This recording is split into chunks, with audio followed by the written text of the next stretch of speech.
Guys, আমি বিশ্বজিৎ দে বলছি। বিশ্বজিৎ দে চ্যানেলটাকে, বিশ্বজিৎ ক্রিকেট চ্যানেলটাকে অবশ্যই সাবস্ক্রাইব করবেন এবং লাইক করবেন। তো আজকে যে ভিডিওটা বানাচ্ছি তার মেইন কারণ হচ্ছে যে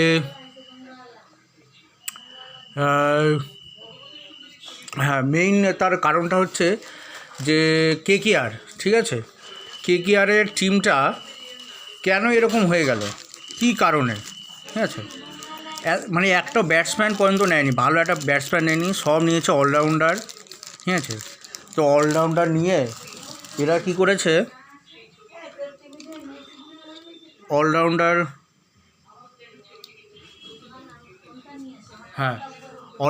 নিয়ে, ঠিক আছে, এরা পুরো শেষ হয়ে গেল, ঠিক আছে।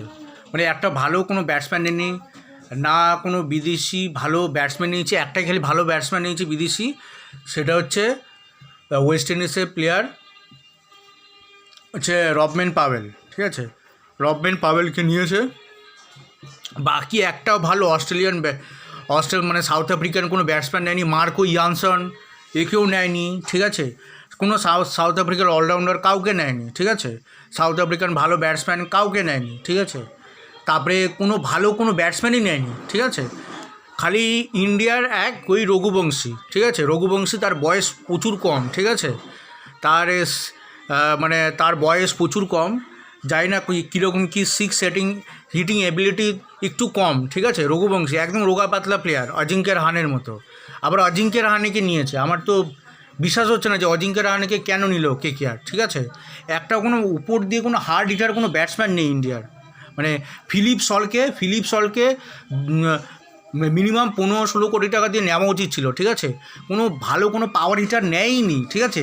যা ব্যাটসম্যান আছে সব মিডিল অর্ডারে, ঠিক আছে। মিডিল অর্ডারে অ্যান্ড্রে রাসেল, রমনদীপ সিং আর রিঙ্কু সিং, তাও রিঙ্কু সিংয়ের ফর্ম নিয়ে চিন্তা, ঠিক আছে। খালি মিডিল অর্ডার খালি স্ট্রং আছে কেকেআরে, ঠিক আছে। বাকি টপ অর্ডার পুরো ফাঁকা, ঠিক আছে। কুইন্টন ডিকক অনেক বছর আগে খেলা ছেড়ে দিয়েছে, ঠিক আছে। তো জানি না কী করতে পারবে। তো কেকেআর এবার যে টিম যে সিলেকশান করেছে খুবই খারাপ, ঠিক আছে। মানছি যে মিচেল স্টার্ককে ওরা নিতে পারবে না, ঠিক আছে। তাও ফিলিপ সল্টকে তো নিতে পারতো। ভেঙ্কটেশ আইয়ার নিয়েছে, খুব ভালো কথা। ফিলিপ সল্টকে তো মিনিমাম 15 কোটি টাকা দিয়ে অন্তত বিট তো করতে পারতো, ঠিক আছে। সেখানে ওরা ফিলিপ সল্টকে আগেই ছেড়ে দিয়েছে, 10 কোটি টাকার বিটেই ছেড়ে দিয়েছে, ঠিক আছে। 10 কোটি টাকা দিয়ে এখন আরসিবিতে চলে গেছে, ঠিক আছে। তো আমি এটাই বলবো যে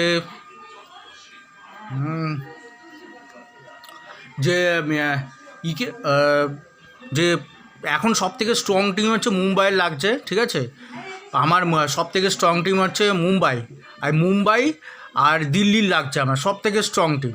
তাও দিল্লির ম্যানেজমেন্ট খারাপ বলে দিল্লি খুব খারাপ অবস্থায়, কিন্তু প্লেয়ার সবথেকে ভালো দিল্লির আর হচ্ছে মুম্বাইয়ের, ঠিক আছে, সবথেকে ভালো প্লেয়ার, ঠিক আছে। তো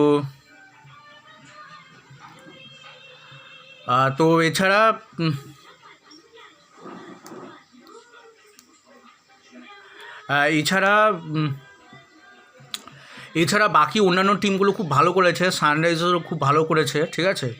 কিন্তু সবচেয়ে আমার স্ট্রং মনে হচ্ছে মুম্বাই আর দিল্লি সবথেকে স্ট্রং টিম মনে হয়েছে, ঠিক আছে। তো আপনাদের ভিউজটা আপনারা কমেন্ট হিসাবে অবশ্যই লিখবেন, ঠিক আছে। আপনাদের কমেন্টস অবশ্যই জানাবেন।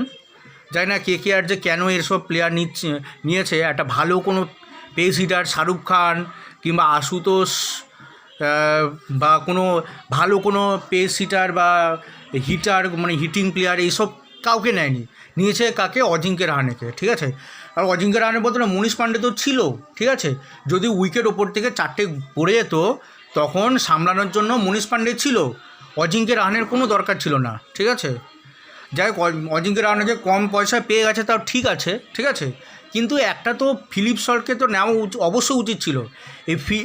ফিলিপ সল্টকে না নেওয়ার জন্য, ঠিক আছে, আর 5 কোটি টাকা দিয়ে যদি এক্সট্রা খরচা করতো ফিলিপ সল্টের জন্য, ঠিক আছে, এই অজিঙ্ক্য রাহানে এইসবকে না নিয়ে, ঠিক আছে, উল্টোপাল্টা প্লেয়ার না নিয়ে একটা যদি ফিলিপ সল্টকে যদি নিত 15 কোটি টাকা দিয়ে, ঠিক আছে, তাহলে এদের পুরো টিম হয়ে যেত, ঠিক আছে। কেকেআরকে কেউ হারাতে পারতো না। তো জানি না কেকেআর ম্যানেজমেন্ট কী করেছে, ঠিক আছে। তারপরে বাটলার, ঠিক আছে, বাটলার অনেক কম পয়সায় বিক্রি হয়ে গেছে। বাটলার কত বড় প্লেয়ার ছিল, উইকেট কিপার ব্যাটসম্যান, সে বাটলারকে নিতে পারতো, ঠিক আছে। বাটলার অনেক কম দামে বিক্রি হয়েছে। বাটলার কিন্তু প্রচুর ভালো খেলবে এবার আইপিএলে, ঠিক আছে। তো বাটলার অনেক কম টাকায় পেয়ে গেছে, ঠিক আছে, একটা টিম নিয়েছে, ঠিক আছে। বাটলার অনেক কম টাকায় পেয়ে গেছে।